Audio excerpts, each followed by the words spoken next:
ombak. Duar, udah saya udah nggak ingat apa-apa. Udah keguling-guling, ya Allah, bikin saya mati ini saya.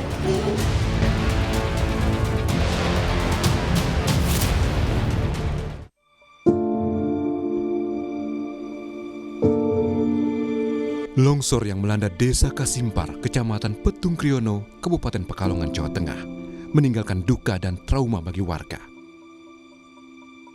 Salah satu korban selamat, Susanti, mengaku sempat curiga saat mendengar suara aliran air yang deras saat berada di parkiran kafe. Khawatir mendengar gemuruh petir dan melihat genangan air yang makin lama semakin tinggi, Susanti sempat mengabarkan keberadaannya pada sang suami, tepat sebelum longsor menghantam kafe. Takut, saya takut, teman saya takut, akhirnya balik ke kafe lagi. Baru masuk kafe, baru bales WA anak, langsung terjang, langsung kena longsor. Alhamdulillah tersangkut, Pak. Saya pegangan besi, saya naik. Di situ ada pohon, ada rumput, di situ saya naik, berusaha menyelamatkan diri. Di tengah ketakutan, Susanti dan beberapa warga selamat lain pun berlindung di sebuah gudang. Setelah 3 jam menunggu, bantuan akhirnya datang.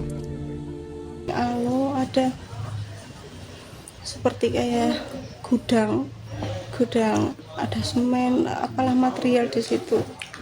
Yang masih bisa berjalan itu pada menyelamatkan diri ke situ 5 orang. Yang saya lewati ada 2 orang suami istri yang baru masuk, sama aja kayak saya masuk ke situ. Kita hanya bisa menunggu bantuan kan, orang sekitar 3 atau 4 jam bertahan di situ. Terus bantuan pertama kali datang orang Kasimpar.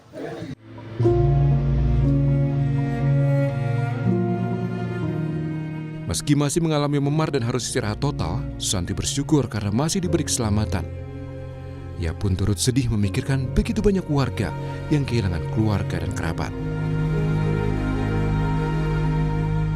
Hingga Rabu, ada 21 korban tewas, salah satunya bayi berusia 5 bulan.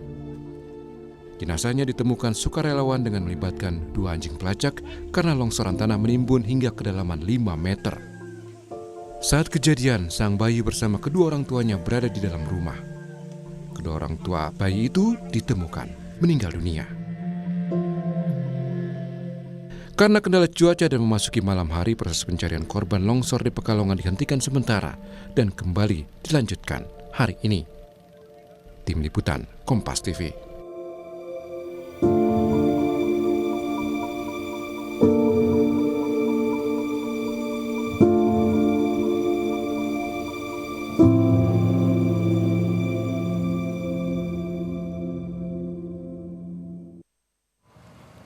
Lantas bagaimana penanganan longsor dan korban di Pekalongan? Kita sapa jurnalis Kompas TV Jina Wirana dan juru kamera Roy yang mengikuti proses pencarian korban.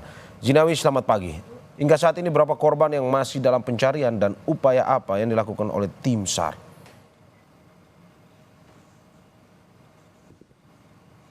Ya baik Mario, pada hari ini merupakan hari ketiga pencarian korban longsor di Desa Kasimpar, Kecamatan Petung Kriono, Kabupaten Pekalongan, Jawa Tengah. Perlu diketahui juga ini Mario, di belakang saya ini sedang dilakukan apel untuk para petugas yang nanti akan melakukan evakuasi di Desa Kasimpar.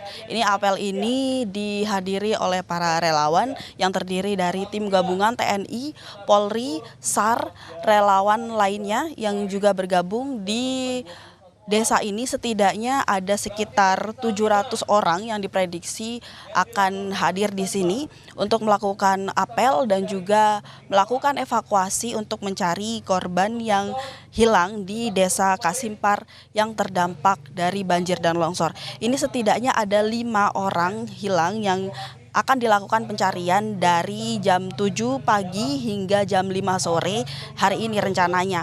Dan juga ini juga ada penambahan alat berat seperti eskavator untuk dilakukan di wilayah longsor, di mana di sana memang jalannya ini rusak dan juga jalannya tertimbun, sehingga ini ditambahkan alat berat untuk memperlancar dari lalu lalang kendaraan dan laju dari para relawan agar bisa melakukan evakuasi dengan maksimal seperti itu. Lalu juga kami melihat diterjunkan setidaknya ada 4 anjing pelacak yang akan mengikuti proses evakuasi.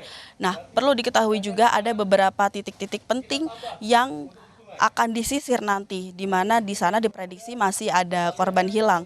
Yang pertama adalah titik di Cafe Alo, di mana di situ diprediksi masih ada korban yang hilang akibat bencana longsor. Kemudian di titik rumah kepala sekretariat desa dan juga di aliran Sungai Welo, di mana di situ juga diprediksi masih ada korban yang hilang.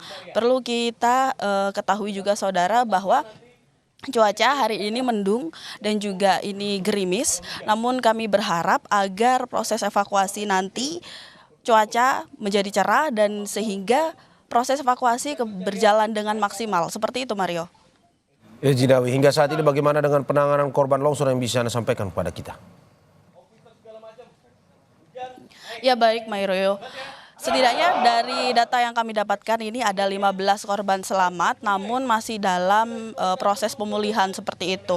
Di antaranya setengahnya sudah dirujuk ke RSUD terdekat, yakni RSUD di sekitar Kabupaten Pekalongan dan Banjarnegara untuk mendapatkan penanganan secara insentif. Maksud kami mendapatkan penanganan secara intensif. Kemudian ada juga korban yang kembali ke rumah untuk melakukan perawatan rawat jalan seperti itu. Dan di samping saya ini adalah Puskesmas Petung Kriono, saudara, dan di situ masih ada 1 korban luka yang saat ini masih dirawat, namun kondisinya saat ini sudah membaik. Untuk korban yang sedang rawat jalan, ini kami mendapatkan informasi kemarin bahwa salah satu korban harus dirujuk ke rumah sakit karena mendapatkan cedera di beberapa bagian tubuh. Perlu diketahui bahwa bencana longsor ini juga menimbulkan beberapa cedera yang serius bagi korban-korban yang selamat seperti itu. Di antaranya seperti patah tulang, memar, dan luka dalam. Seperti itu, Mario. Terima kasih Jinawi Rana dan juru kamera Roy atas laporannya. Selamat bertugas kembali.